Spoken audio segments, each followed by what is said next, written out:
Ребята, братцы, приветствую вас на канале Tesla Пират. С вами снова Владимир. Сегодняшний выпуск относится к плейлисту «Дополнительные аксессуары». Топ дополнительные аксессуары. Что я хочу вам сегодня показать? Долгое время я мучился из-за того, что отображение скорости находится в углу, в левом верхнем углу монитора Tesla. Компания всячески пытается апдейтами этот момент улучшить, увеличивая уже дважды за год владения Теслой размер показания скорости. Я поймал 2 штрафа. В Европе штрафы очень большие, особенно в Германии. Благо, это было до 20 км в час. Для того, чтобы синхронизировать в своей голове, с какой скоростью я еду, а на электричке это очень тяжело понять, с какой скоростью ты двигаешься, потому что тихо, нету рычания мотора, куча всяких моментов отсутствует традиционных, по которым мы подсознательно можем синхронизироваться и понимать, с какой скоростью мы двигаемся. Так вот, увеличение циферблата, отображаемые цифры ни к чему не приводит. Не говорю, что это недостаток, но реально периферийным боковым зрением я не могу считывать скорость. Мне нужно постоянно по диагонали отводить глаза. На протяжении года я искал себе монитор за руль. Это были либо большие вот такие устройства, либо устройства, которые загораживали воздуховод, либо глючил CarPlay, неправильное отображение заряда батареи. Ну, в общем, даже просто банально стабильно показывать скорость не все устройства могли, были какие-то заедания, отставания и так далее. Долгое время я пытался выйти на компанию Henshaw. Это американская компания, которая выпускает свою продукцию в Китае под своим контролем качества. Китайцы делают непосредственно для них. Вы можете найти похожие устройства, но они будут кардинально отличаться, я уже это проверил. Заранее сразу же скажу, на канале Tesla Пират отсутствуют товары, которые мне высылают и говорят «хвали». Я беру товары, те, которые мне не нравятся, отправляю обратно и просто не снимаю про них обзор. Те товары, которые проходят испытания, да, я их ставлю, катаюсь, потом демонтирую и снимаю заново видео. Ну, для того, чтобы все было правдой. Поэтому мое мнение не продается. Если я товар рекомендую, вы видите это видео, то мне не стыдно будет его вам порекомендовать. Можете заходить по ссылке в описании. 25% скидка по моему промокоду. Все там будет в описании написано. Также телеграм-сообщество. Присоединяйтесь, если вы владелец Tesla, либо находитесь на стадии ее приобретения. Мое сообщество Telegram растет. Передаю всем подписчикам огромный привет. Спасибо за ваши диалоги, за ваши мнения, за ваши вопросы. Неимоверно приятно вас всех там видеть, что вы присоединяетесь. Ну да ладно, хватит разговоров. Давайте посмотрим товар. Компания Henshaw предоставила мне вот такой дэшборд. Причем у него есть воздуховод внизу, он не блокирует поток воздуха. Это огромный плюс. Также нормальная графика отрисовки машины.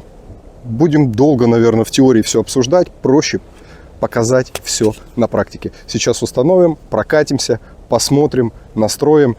И я расскажу вам обязательно еще свой отзыв через 5 дней в этом же видео. Поэтому смотрите внимательно. Мы с вами потестируем, покатаемся и сделаем заключение. Tesla Пират, погнали!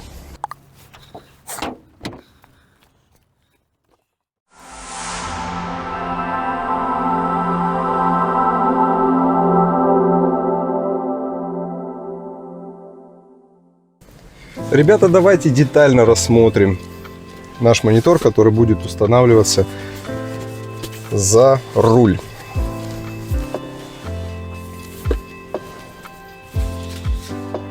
Компания Henshaw, спасибо вам большое за предоставленный товар. Я на самом деле долго искал что-то подобное.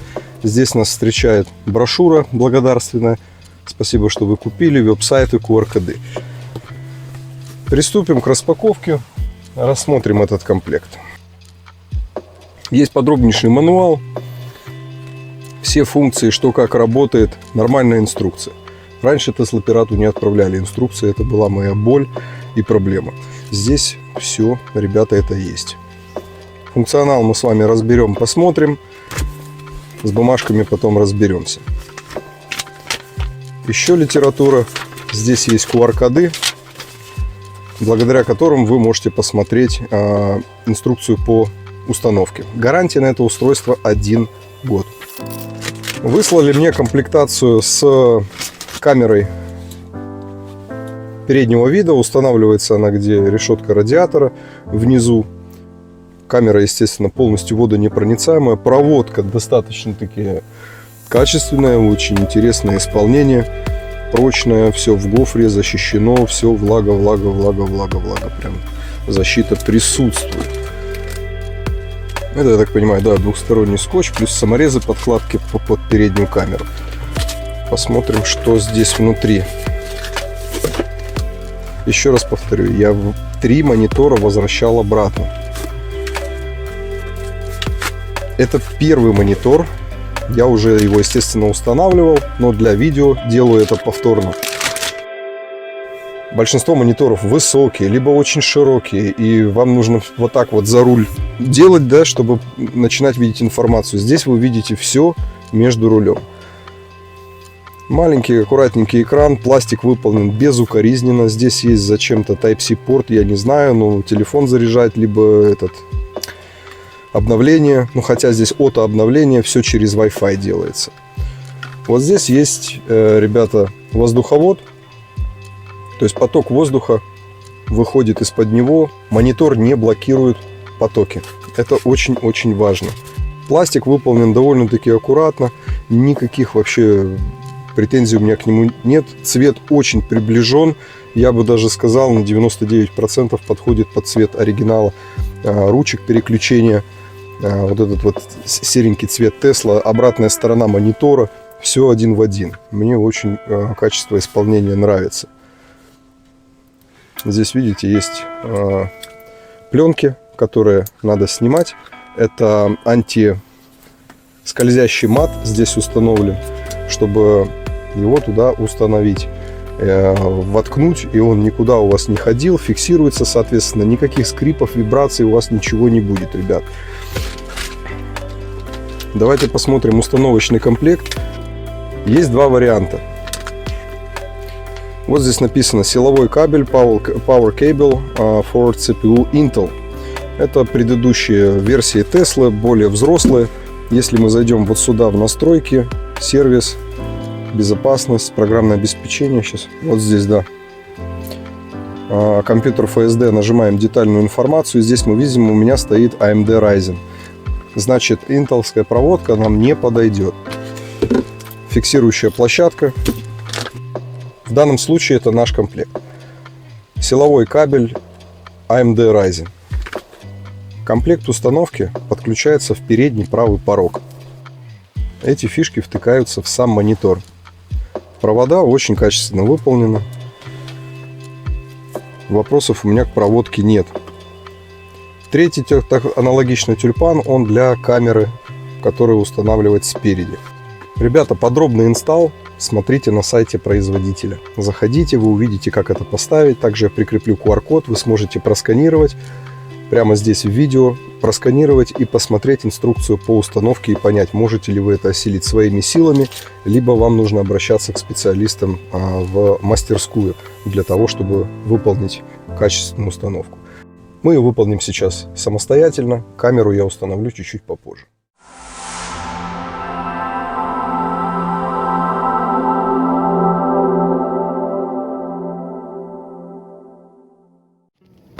Ребят, все просто. Видео я вам приложу обязательно от завода-изготовителя.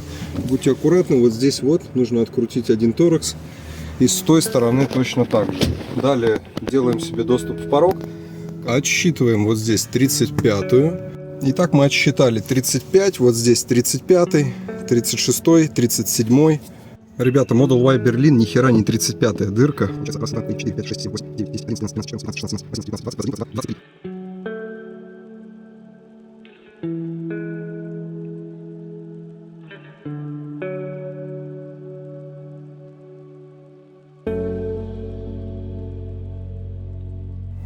Антискрипные маты свободны. Мы закрутили с вами фиксирующие болты. Пластина зажата. Монитор сейчас прочно прижат к нашей панели. Подключаем провода. Провода соединены. Естественно, все надо проклеить, чтобы нигде ничего не дребезжало, не валялось. Выполняем проклеивание проводов. Фиксируем. 3 провода. питание, данные и передняя видеокамера. Я использовал двухсторонний скотч силиконовый. Вот так я все закрепил. Обратите внимание, что нельзя, здесь даже объявление есть, закрывать вот эти клипсы, чтобы провод сюда не попадал. Надо, чтобы все они были открыты. Внимательно просматривайте. И линия состыковки тоже туда, провода вовнутрь не должны попадать. Все нужно защелкнуть, чтобы ничего там нигде не упиралось, ребят. Смотрите внимательно. Как ориентир, вот так и смотрите. Вот он вырез под рулевую колонку. Здесь пропорционально, здесь пропорционально. Провода выведены вот здесь сбоку, чтобы нигде не зажато, ни в коем случае не вот тут. Вот они выводятся. И потом будем выходить под капот на установку камеры. Итак, ребята, монитор установлен. Самое важное, первым делом заходим в настройки. Wireless. Подключаем Wi-Fi. Заходим в Software. Проверяем наличие обновления.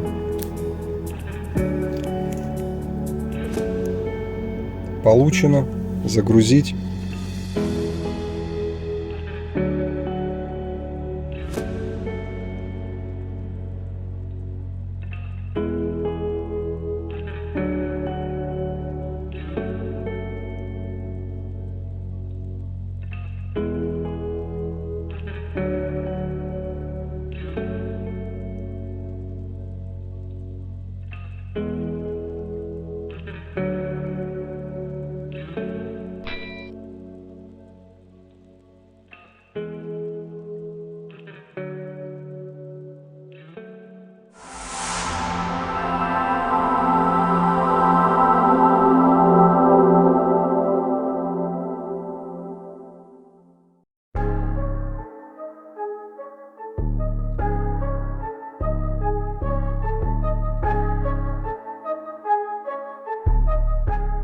Для установки камеры нам нужно снять жабо и передний багажник, демонтировать.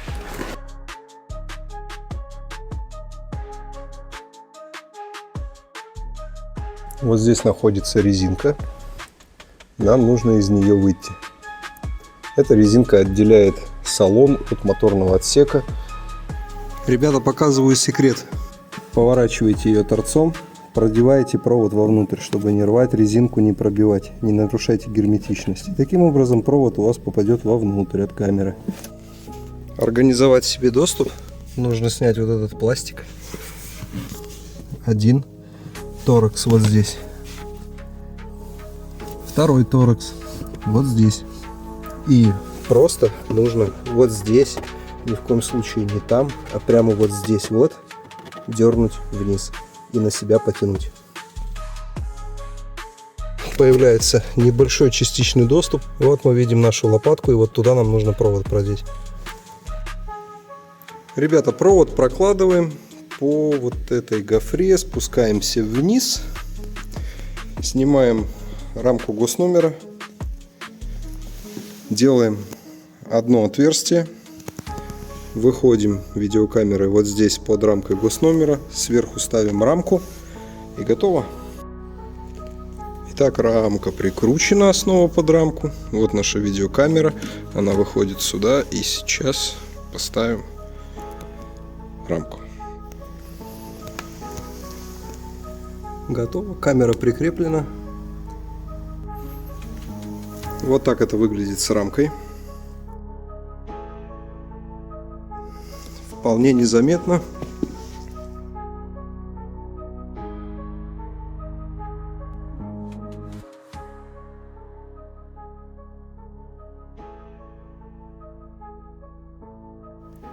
Ребята, установка закончена. Посмотрите. Провода проложены, зафиксированы. И вот туда вниз под бампер они уходят.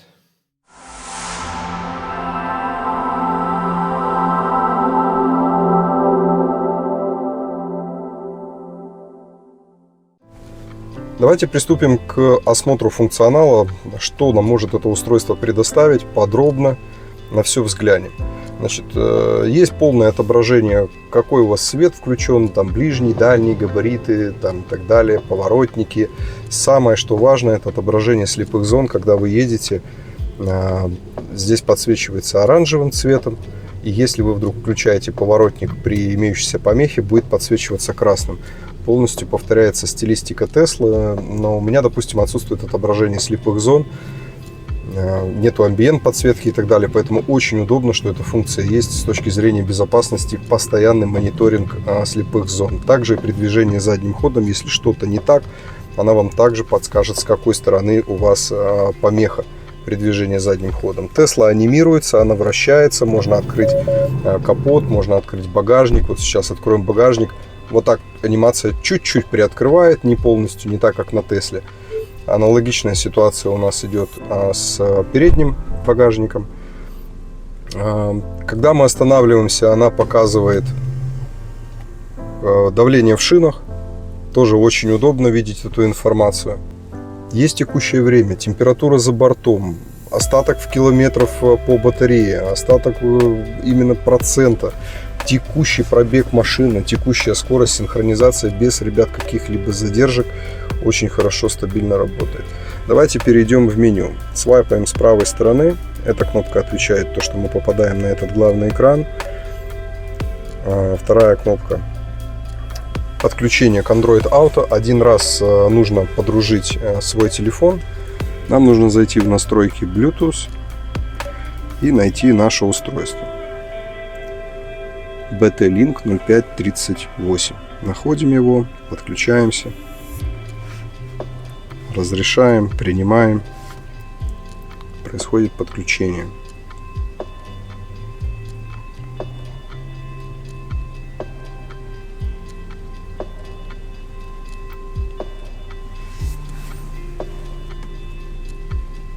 Экран полностью тачевый, вы можете управлять, нажимать, выбирать. И что мы сейчас видим? Google навигацию, то есть я могу вбивать маршрут. Здесь в правом окошке можно выбирать, что у вас будет. Сейчас у меня интернет не подключен ко второму телефону. Здесь у меня там музыкой можно управлять, либо мессенджеры. Тоже очень удобно, когда вы едете в дороге, у вас здесь открыт мессенджер. Вы выбираете, что в этом окошке будет показываться. Отказаться от этого окошка нельзя. И экран превращается вот в такой маленький. И при этом все довольно-таки мобильно. Здесь очень много всего по функционалу. И всегда теперь CarPlay у вас будет доступен. Если мы сейчас будем вращать кнопку на руле, кнопка вниз выключает CarPlay, и мы возвращаемся к классическому режиму. Еще раз кнопка вниз, и мы снова вернулись в CarPlay. Можно также кнопкой вверх. Кнопкой вверх мы включаем переднюю видеокамеру. Разрешение очень достойное и хорошее, мне очень нравится. Особенно удобно парковаться к стене, когда подъезжаешь, либо к стоп-линии. Пройдемся по настройкам. С CarPlay мы разобрались. Видеокамера включается передняя автоматически, выключается, когда вы набираете 20 км в час, тоже никаких напрягов нет. Вот она, автоматическая функция видеокамеры. Если вы нажимаете выключить, то она не будет автоматически включаться.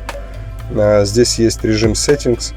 Будьте внимательны, вам нужно вот здесь поставить циферку 25. Если будет циферка 30, то камера будет работать со сбоями. Выбираете картинку, цветную, черно-белую, контрастность, регулируйте, как вам нравится.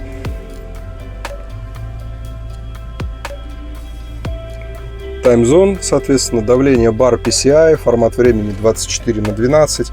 Какой язык? Давайте посмотрим, что нам предлагает производитель. Какие есть языки. Китайский, английский и, собственно, все, больше ничего мы выбрать не можем. Есть настройки дисплея. Выбираем цвет машины, выбираем свою модель автомобиля. Цветовая схема у меня всегда стоит ночь и в Тесле, и на экране. Можно поставить авто, будет синхронизировано с вашим экраном. При включении автопилота радужная дорога. Подсветка в режиме авто великолепно выполняет, не требуется даже какой-либо ручной корректировки. Все работает очень адекватно и правильно.